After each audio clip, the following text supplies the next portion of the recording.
नमस्कार.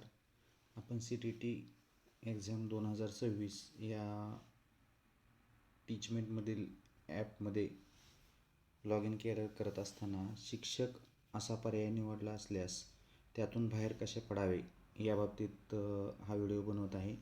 तर आपण त्याच्यानुसार कृती केल्यास आपल्याला ज्या ट्रेनिंगसाठी किंवा ज्या माहितीसाठी आपल्याला रजिस्ट्रेशन करायचं आहे त्यामध्ये यशस्वी व्हाल. तर आपलं जे टीचमेंट ॲप ओपन केल्यानंतर आपल्यासमोर जी स्क्रीन दिसते त्यामध्ये सर्वात डावीकडे होम घरासारखं चिन्ह दिसतं, त्यावरती क्लिक करा. केल्यानंतर आपल्यासमोर आपलं जे नाव आहे सुरुवातीचं ते वरती दिसेल, त्यावरच्या नावावरती क्लिक करा. त्यानंतर आपल्यासमोर आपली प्रोफाईल ओपन होईल. प्रोफाईल ओपन झाल्यानंतर खाली अकाउंट सेटिंग नावाचा ऑप्शन दिसेल, त्या अकाउंट सेटिंग नावाच्या ऑप्शनवर क्लिक करा.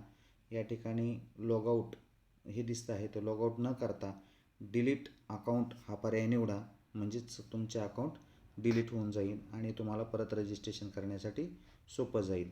जेणेकरून असे केल्यानंतर आपणास परत नवीन रजिस्ट्रेशन करत असताना तो जो पर्याय आहे स्टुडंट निवडायचा आणि टीचर निवडायचा, तिथं काळजीपूर्वक स्टुडंट हा पर्याय निवडून बाकीची प्रोसेस पूर्ण करावी.